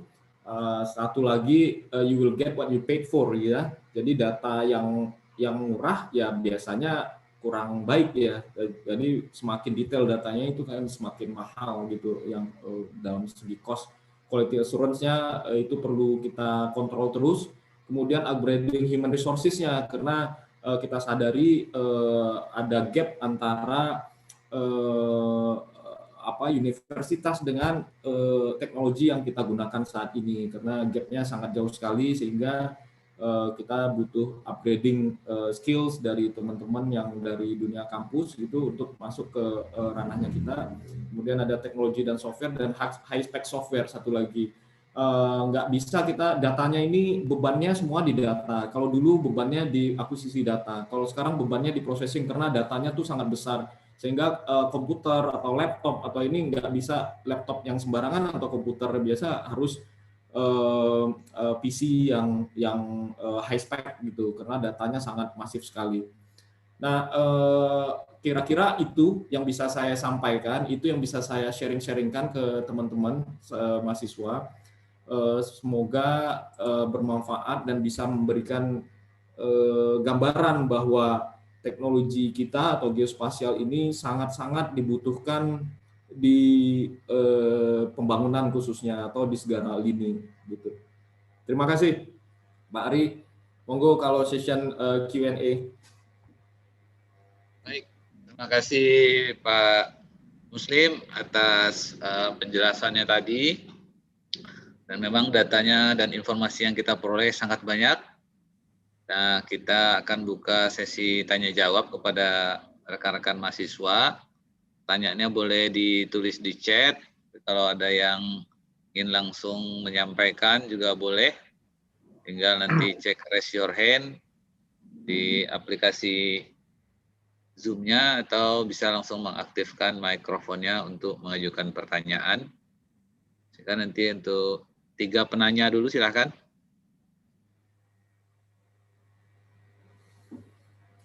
Baik, ini saya coba sampaikan, ini ada yang taruh di chat ini, Saudari Ilhan Erdianda tanya, ini lumayan panjang nih ya. Kalau pemanfaatan geospasial dalam dunia bisnis dalam beberapa tahun yang akan datang, khususnya delivery barang atau penumpang, bukankah waktunya sudah terlambat? Karena maraknya sudah mulai dari sekarang seperti Grab dan Gojek. Nah, ini apakah geospasial itu bisa menjawab? Nah, ini menarik ini. Padahal tadi sudah dilihatkan juga untuk bisa kalkulasi, tentunya mereka butuh data kan, Grab maupun Gojeknya gitu ya. Jadi ini dia ragu nih Pak, soalnya dah terjawab katanya kan, kalau delivery barang itu dengan yang tadi, padahal tadi itu yang nyuruh Grab itu tadi ya.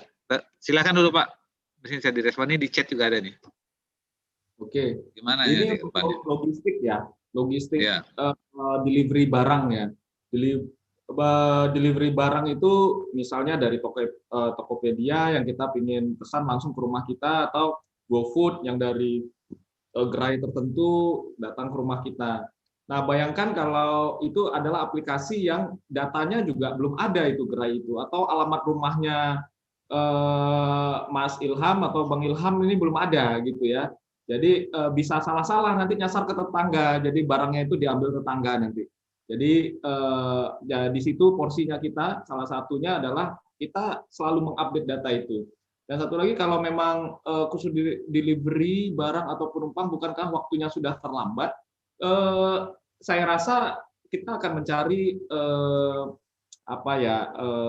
seperti inovasi-inovasi baru yang lebih maju ya. Misalnya nanti mungkin kita nggak menutup kemungkinan nanti Gojek itu udah pakai drone gitu loh untuk delivery barang gitu kan, dari satu titik ke titik berikutnya. Nggak apa-apa mimpi dulu, tapi mimpi itu memang udah didiskusikan di banyak kalangan nih sekarang, karena untuk delivery barang-barang tertentu, khususnya di area-area yang butuh logistik susah ya untuk aksesnya, itu udah pakai drone yang jaraknya bisa sampai 30 kilo, 20 kilo, bawa beras, bawa Indomie gitu ya ke area-area tertentu gitu. Jadi lebih kepada penyelamatan gitu. Nah, apalagi kira-kira? Jadi yang mungkin dia dari situasi tersebut, yang dia sangat khawatir, gini Pak Muslim. Kalau itu perkembangan teknologi sudah sepesat itu, gitu kan? Ini apa masih mungkin ini kita mengejar untuk memberikan inovasi? Jadi artinya begini, nanti kita belajar di sini teknologi sudah saking pesatnya begitu ya. Lalu ketika sudah mau bekerja itu nanti apa masih mungkin? Kayaknya semua orang yang tidak ada background geospasialnya kok sudah canggih-canggih gitu kan. Nah itu ending dari pertanyaan yang tadi itu. Kalau jadi teknologi udah pesat, ini sudah bisa, orang sudah boleh dibilang jangan-jangan nggak butuh geografi lagi gitu. Itu kan yang dikhawatirkan gitu. Gimana nanti gitu loh ke depannya ini masih bisa survive nggak gitu kan? Betul. Jadi kalau di Indonesia memang inovasi R&D itu memang jauh dibandingkan negara yang lain-lain ya, kayak Eropa atau Jepang atau Cina bahkan. Apa yang bisa kita lakukan ya kita gandeng gitu kan. Kita ya seperti apa yang saya lakukan, menjadi distributor gitu ya. Nah, itu adalah bagian satu peluang bisnis yang luar biasa gitu yang saya rasakan. Karena kalau kita ingin mengejar teknologi atau inovasinya, ya memang mohon maaf memang agak susah kita mengejarnya. Tapi apa yang bisa kita kait-kaitkan atau apa yang bisa kita rangkul adalah itu. Mereka membangun inovasinya, ya kita langsung menjadi distributornya gitu, salah satu bahasa gampangnya. Nah, kalau kita memang nguliknya itu senang, ya monggo aja. Misalnya, wah ini harus diginiin, atau kita ciptakan drone baru gitu, atau kita ciptakan alat baru. Kalau memang passionnya ke sana, ya silahkan. Tapi apa yang ingin kita shortcut kan ya apa yang udah ada, ya udah. Indonesia ini ada 200 juta penduduk, pulaunya itu dari Sabang sampai Merauke itu udah seluas Eropa, itu panjangnya jalan di DKI aja 5.000 km, itu dari coast to coast panjangnya Amerika. Jadi peluang bisnisnya itu masih luar biasa. Kita masih membutuhkan geopreneur atau pengrajin geospasial yang masih demand-nya cukup tinggi gitu loh. Jadi jangan kecil hati, walaupun inovasinya udah ada, inovasinya ini, tapi tetap kita masih banyak pintu-pintu untuk kita kolaborasikan gitu. Baik Pak, ini juga ada dua lagi nih penanya ya. Yang kedua itu tanya, ini kalau survei data tersebut sampai wilayah pedalaman dan terpencil nggak Pak? Ini barangkali nanya gini, ini kan apa harus masuk hutan barangkali ya ke pelosok-pelosok gitu kan? Nah itu sampai nggak, harus sampai segitunya, atau mungkin apa ada teknologi barangkali? Lalu yang ketiga ini tadi itu yang tanya saudara ini ya, Thomas Febrian ya yang tanya tadi. Untuk mensurvei data wilayah tersebut sampai nggak ke wilayah pedalaman dan terpencil Pak gitu kan. Lalu yang ketiga saudara Yusuf, kira-kira kita menguasai software apa saja? Nah mungkin bisa digeneralkan mungkin selain software tuh. Nah untuk ke dunia bisnis geospasial ini skillnya apa aja nih Pak gitu kalau dilihat yang harus kita siapkan gitu kalau dari kampus gitu ya. Nah itu 2 dan 3 itu tadi Pak Muslim. Oke. Saya jawab dulu yang bagian area-area yang sangat-sangat terpencil gitu. Kebetulan kita ada proyek di Kaltara, Kalimantan Utara. Itu kebetulan perbatasan dengan Malaysia, Malinau. Teman-teman sendiri belum pernah dengar itu area itu. Nah, itu begitu kita masuk wilayah Malaysia, itu jalannya langsung bagus, atau area lokasinya udah mantap lah, udah keren gitu ya. Nah, di kita sendiri perbatasannya di Kalimantan Utara itu beruang pun masih sering kita temuin gitu ya. Makanya teknologi-teknologi yang perlu kita manfaatkan adalah teknologi yang mengurangi kontak fisik di lapangan gitu loh. Semakin makanya ada remote sensing, ada fotogrametri, ada remote sensing itu, jadi kita tidak menyentuh objek yang kita amati gitu. Makanya ada sensor lidar, sensor kamera, macam-macam lah ya teknologinya. Nah, itu yang kita gunakan saat ini. Begitu juga dengan Papua yang sedang berjalan, kita lagi kerjasama dengan Wika di Oksibil. Itu aksesnya ke sana aja sangat luar biasa susah ya. Kita menggunakan pesawat airborne juga, Pilatus PC-6. Sehingga kita nggak perlu bersentuhan dengan ground gitu. Dan di bawah itu, di ground itu juga masih ada Papua Merdeka ya. Jadi peluru juga kadang-kadang kebuang-buang juga ke pesawat kita dulu bulan Februari. Jadi ada suka dukanya ya dalam hal area-area perbatasan itu. Nah, ya memang itu terjadi gitu kadang-kadang kalau. Jadi, Pak, peluru yang dimaksud kebuang itu mengarah ke kita pelurunya atau gimana Pak? Ya, pelurunya mengarah ke pesawat kita. Waduh. Ke pesawat kita. Jadi kayaknya nggak jadi geograf aja kayaknya nih Pak. Bisa menyebabkan kematian kayaknya kerja kayak gitu. Betul. Jadi tergantung resikonya ya. Resikonya kalau tergantung proyeknya juga. Nah, kadang-kadang proyek kayak gitu juga kita bisa kita eliminir gitu dari awal. Akhirnya kita tidak melakukan proyek-proyek yang beresiko tinggi gitu.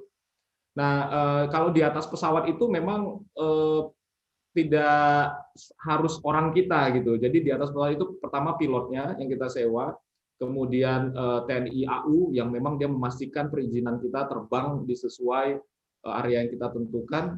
Yang ketiga adalah operator kameranya itu, gitu. Nah, yang paling penting yang paling kita tekankan ini, begitu datanya sudah diakuisisi, pengolahan datanya yang perlu kita tingkatkan skill-nya kita. Jadi kita nggak perlu lapangan, jadi ada akuisisi dan data processing. Kalau teman-teman yang nggak suka ke lapangan, ya perkuat di data processing. Data processing itu apa aja? Ya pengolahan data point cloud-nya, pengolahan data foto udaranya, pengolahan fotogrametrinya, karena outputnya lagi-lagi ya GIS. Kalau geografi itu kan Geographic Information System, udah geografi gitu. Jadi bukan punyanya geodesi gitu kan.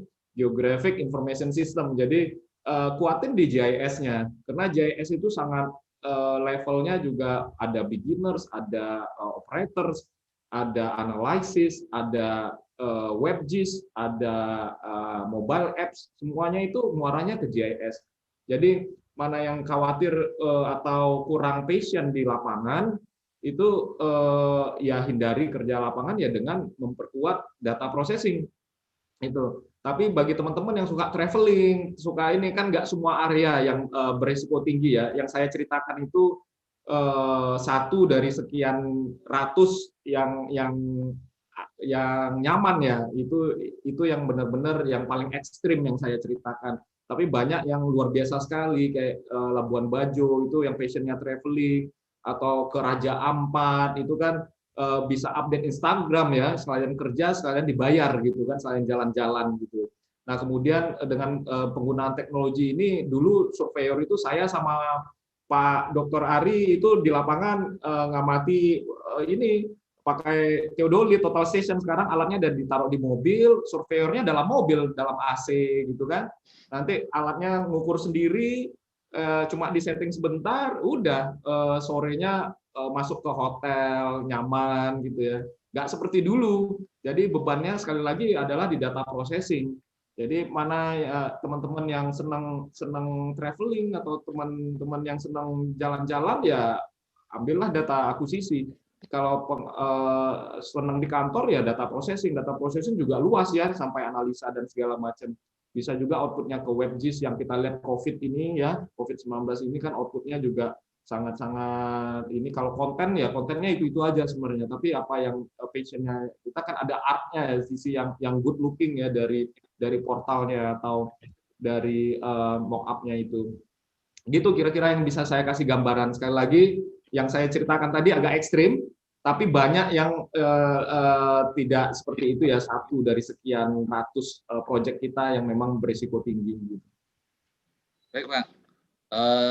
Jadi nanti ini masih ada 20 sesi lagi nih Pak untuk tanya jawab. Ya. Canda. Sampai 7 purnama berikutnya ya. Iya, 7 purnama berikutnya. Jadi gini Pak, kita tangkap tadi bahwasanya sekarang mungkin kekhawatiran rekan-rekan tadi untuk kerja saya besok gimana, itu yang sulit kalau mungkin kita masuk ke data collecting, sebab teknologi sudah menggantikan manusia di sana.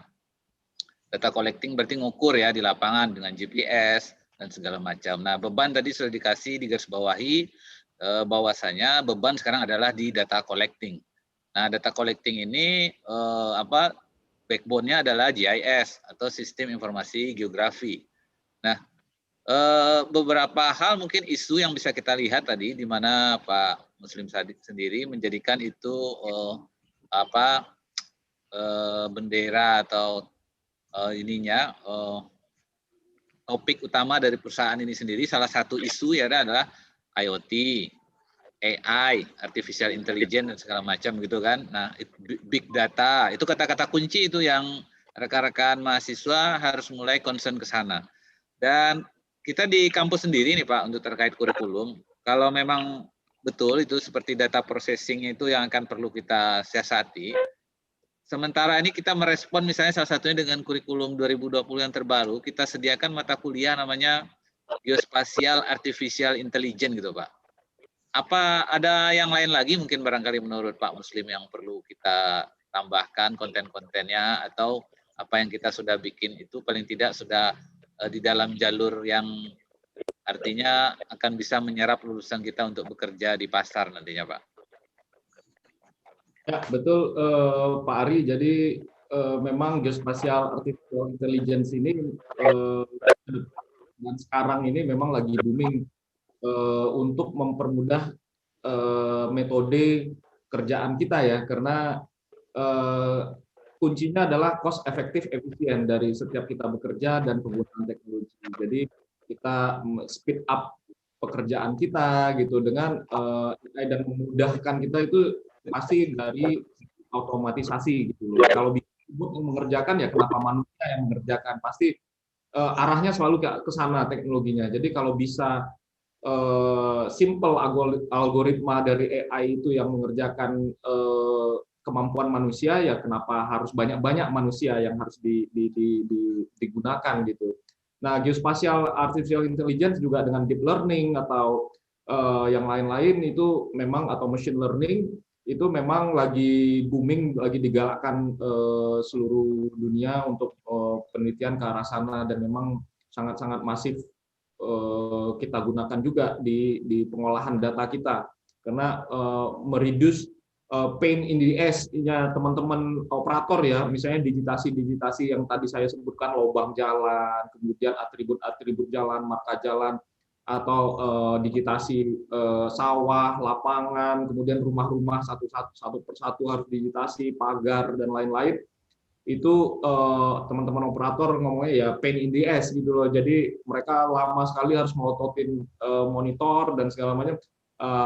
Dengan bantuan AI, artificial intelligence, dengan deep learning atau machine learning, kita bisa mengkat waktu kita dalam untuk pekerjaan itu. Gitu. Jadi sangat baik sekali kalau UNP fokus terhadap AI ke depan gitu. Udah di jalan yang benar gitu. Oke, terima kasih Pak. Ini masih kita buka sesi kedua ini Pak. Pertanyaan.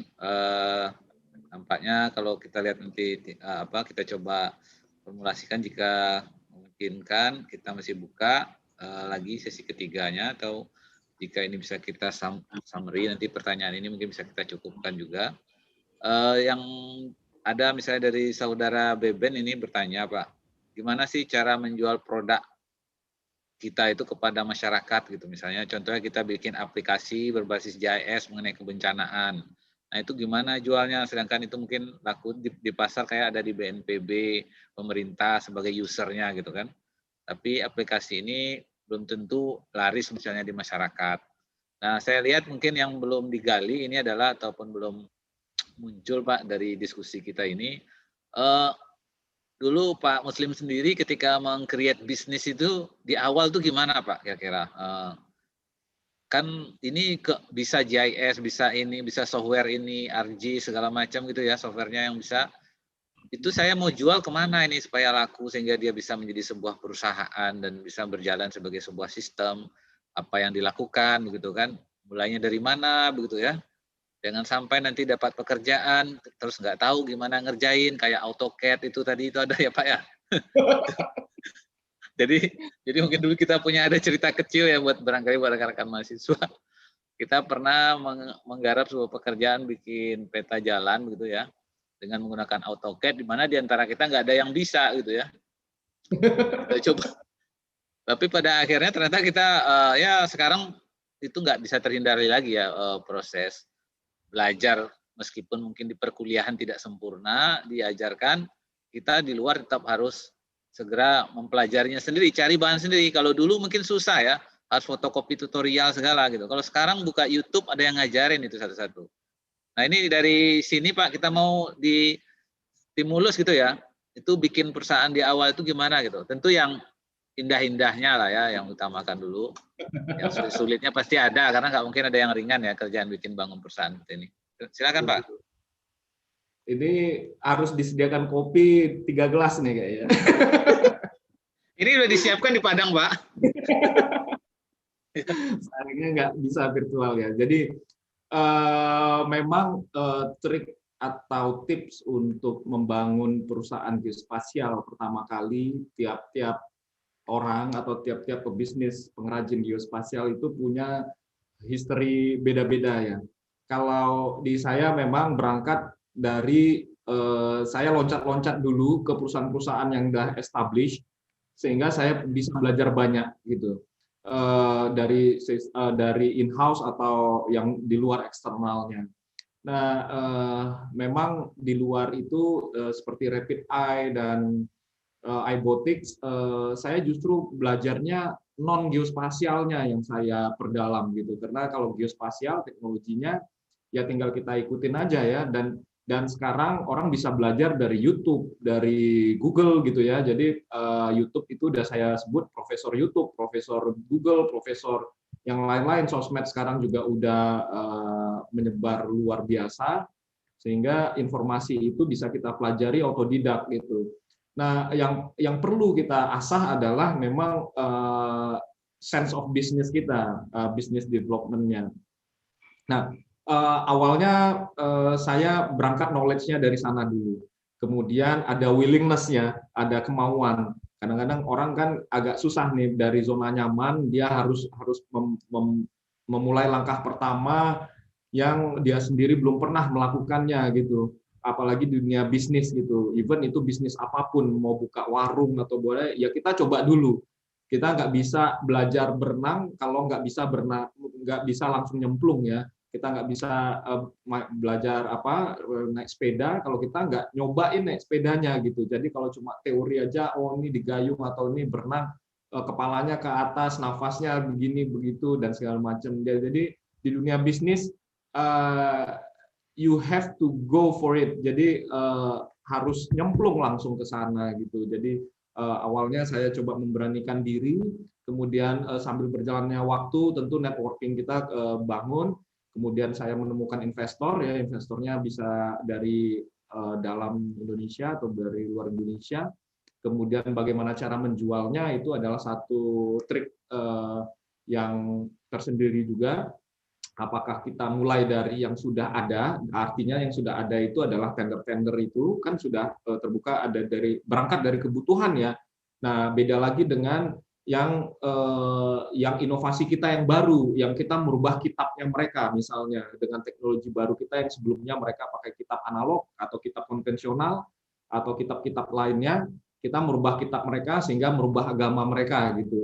Itu challenge yang jauh lebih sulit gitu. Tapi kalau mau starting atau startup, ya memang dari modal yang paling rendah atau risiko yang paling kecil, ya memang dari kebutuhan user yang sudah ada. Misalnya kalau di pemerintahan atau di swasta, itu mereka udah upload di tender-tender itu sudah dipublish gitu loh. Jadi tinggal ngikutin aja maunya. Tapi kalau mau merubah yang baru, seperti saya kerjasama dengan arahnya mau ke Google gitu, karena data saya kan archive ini begitu project sudah selesai, datanya udah data sampah sebenarnya bagi saya. Tapi bagaimana menjual data sampah saya ini menjadi bermanfaat bagi seluruh dunia gitu. Makanya saya kerjasama sama Google. Google belum punya data-data yang detail, saya mau jual ke Google atau ke yang lain-lain gitu ya, supaya jauh yang tadinya sampah yang saya delete all gitu ya, udah nggak perlu lagi menemuin storage saya, menemuin server saya. Jadi saya pingin ada kerjasama di tempat lain gitu. Nah itu dari ranah project, jadi ada business to business ke government atau ke swasta, ada yang namanya retail. Kalau retail ya pastinya ya kayak kita jualan ini ya pulsa atau jualan aqua gitu ya, semua orang butuh gitu loh. Nah itu meng-create bagaimana semua orang butuh, itu adalah satu challenge yang perlu kita pikirkan bersama-sama. Tapi sementara ini ranah kita business to government atau business to business, jadi swasta ke swasta atau business to government gitu. Suatu saat ya nggak ada ininya juga, kayak Google Maps sekarang ya, itu dia free kan gitu loh. Kenapa harus berbayar? Dia mainnya di iklan, di yang lain-lain, atau semua orang jadi bergantung sama dia. Saya kalau kemana-mana itu kalau nggak buka Google Maps nyasar gitu ya. Kayak Pak Ari dulu kalau jalan-jalan di Belanda ke ini tinggal Google Maps kan, ke keliling Eropa nggak keder lagi. Ini mau kemana di Google Maps juga udah ada gitu. Saya juga ke kota-kota kecil, bahkan yang ini paling nggak ada background-nya, imagery-nya di tempat-tempat terpencil, saya nggak keder lagi, nggak takut lagi bakal nyasar atau sewa mobil, nyetir mobil di manapun di dunia ini udah nyaman gitu ya. Itu dari sisi retailnya. Nah, kira-kira itu singkatnya saya mulai berbisnis dan apa yang ada di apa yang ada di benak saya saat ini gitu. Mudah-mudahan dapat dicerna sama teman-teman mahasiswa dari filternya masing-masing ya, untuk kira-kira termotivasi ke arah mana gitu. Itu Pak Ari. Baik, terima kasih Pak Muslim. Juga ada pertanyaan ini, bagaimana perkembangan teknologi geospasial sendiri di militer, khususnya militer Indonesia. Ini katanya menyimpang nih ya. Tentu ya kalau dijawab mungkin Pak Muslim itu nggak bergerak di dalam bisnis militer secara langsung ya, tapi teknologi geospasial sendiri pasti dimanfaatkan oleh militer. Yang ditanya itu bisa nggak sih orang geograf terlibat misalnya ke dalam hal itu? Kalau tidak salah kita ada instansi atau divisi khusus ya Pak di militer tersebut yang berkaitan dengan peta gitu ya. Betul, kita ada instansi Disidros namanya, kepanjangannya malah saya lupa gitu. Teman-teman kita juga ada di sana di militer, backgroundnya memang geografi, geodesi juga mungkin ada gitu, karena kebutuhan atau cara membaca peta dengan teknologi yang ada juga di militer sangat-sangat digunakan untuk defense atau untuk perang sekalipun, karena mereka familiar dengan GPS, remote sensing, bahkan sangat resolusi tinggi yang tidak digunakan oleh sipil gitu. Jadi karena itulah Google Maps itu ya khususnya resolusinya sampai cuma 50 cm, dia nggak akan lari dari lebih detail lagi. Kenapa? Karena ada undang-undang militer yang menyatakan bahwa sipil hanya mencapai resolusi itu untuk dipublish gitu, kecuali untuk area-area yang mereka sendiri, area kayak pertambangan atau perminyakan yang mereka sendiri. Dan kita lihat juga area-area khusus militer kayak Pentagon dan lain-lain itu diblurkan oleh Google gitu. Jadi militer itu sangat concern terhadap geospasial gitu. Nah, kita sendiri memang ada kerjasama dengan Mabes TNI tahun 2012 terhadap pengadaan drone waktu itu, drone untuk mapping, kerjasama dengan Kementerian Pertanian 2014 sampai 2015. Itu memang kita kerjasama dengan Mabes TNI, bahkan Mabes TNI yang berapa kali ke kantor perwakilannya untuk kerjasama pengadaan cetak sawah dengan Kementerian Pertanian gitu. Jadi mereka butuh untuk mendata cetak sawah di seluruh Indonesia waktu itu. Nah, kemudian dulu juga pernah kita dikontak sama Badan Intelijen Negara BIN ya untuk pengadaan drone surveillance gitu. Jadi dan sampai ada diskusi bagaimana drone ini bisa melempar granat gitu, tepat koordinatnya di kondisi yang ditentukan gitu.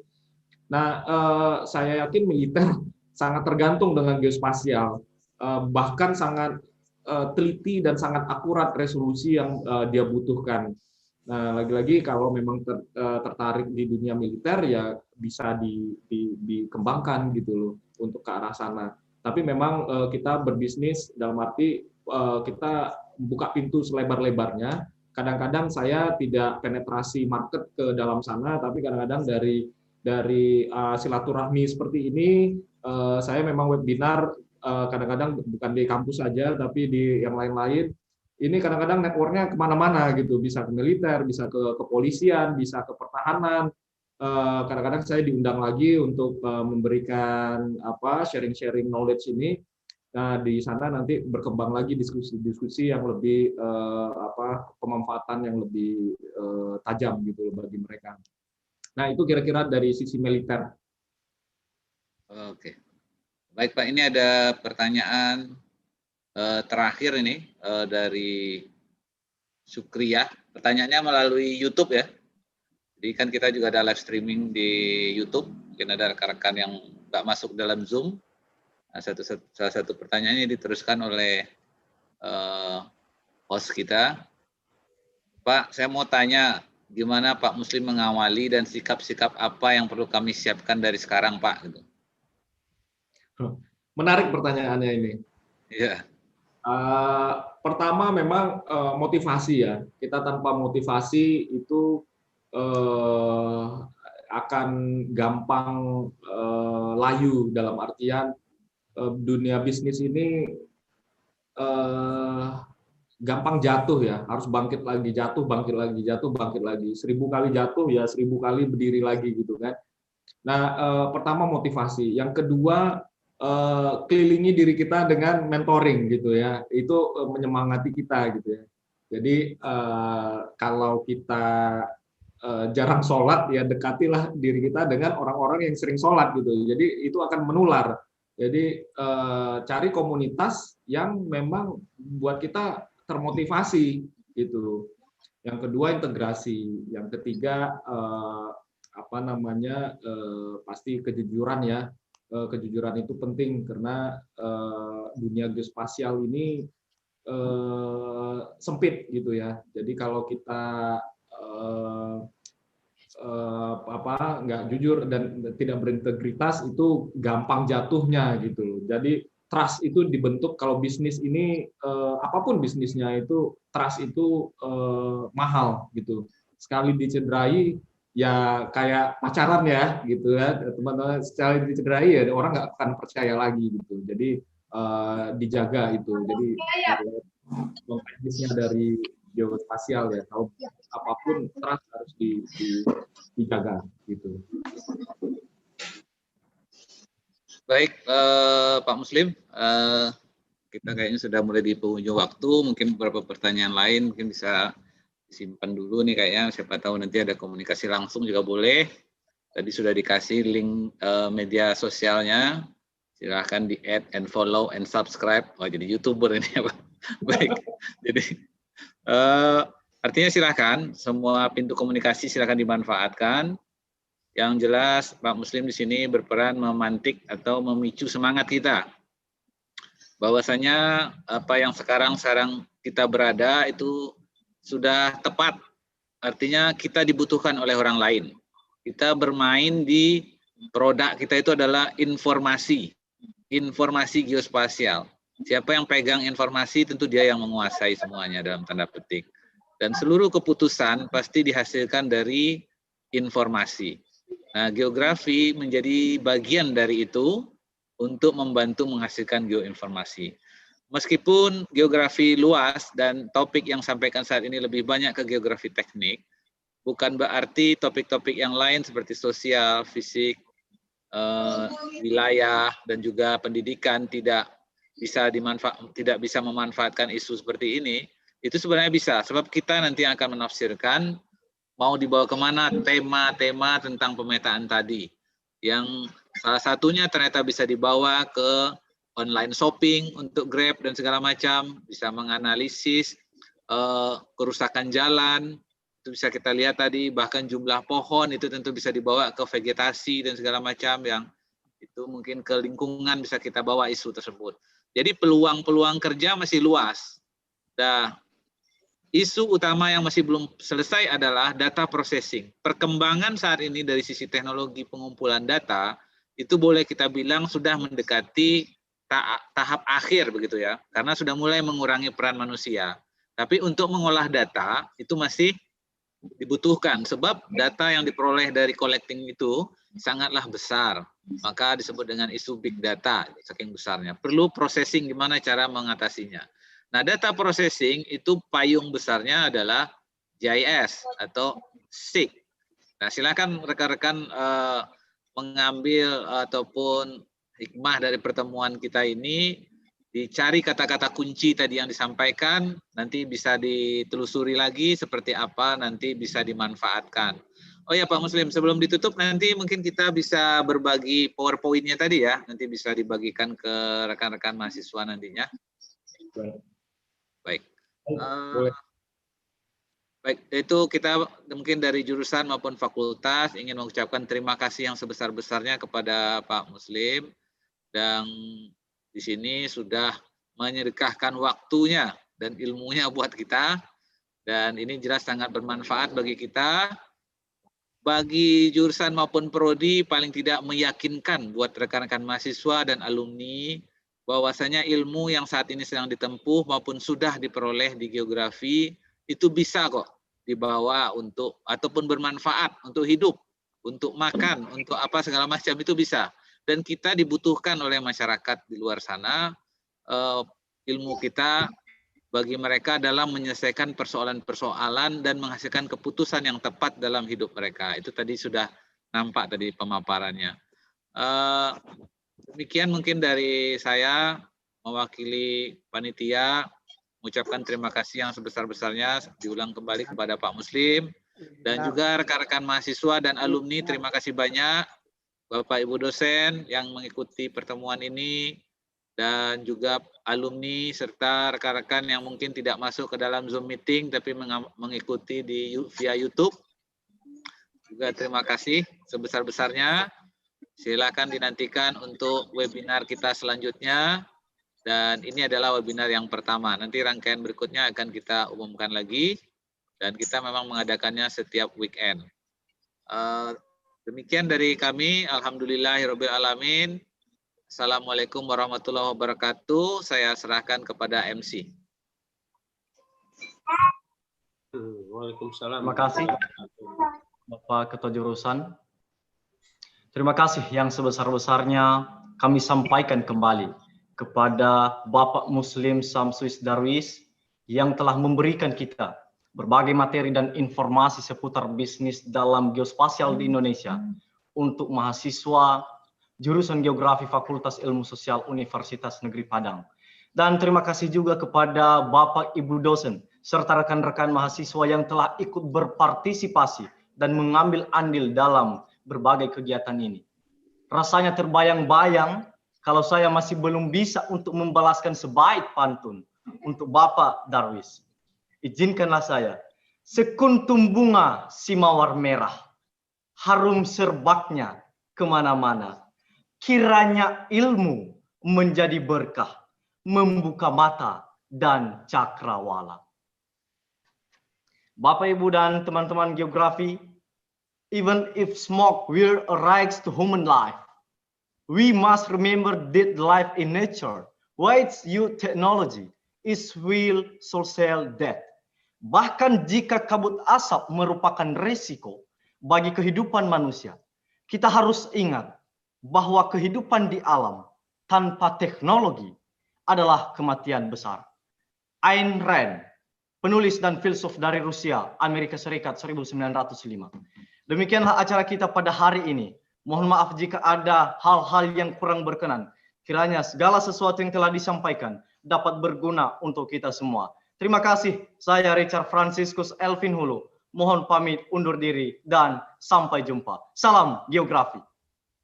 Terima kasih. Terima kasih. Yuk, assalamualaikum. Waalaikumsalam warahmatullahi wabarakatuh. Waalaikumsalam warahmatullahi wabarakatuh.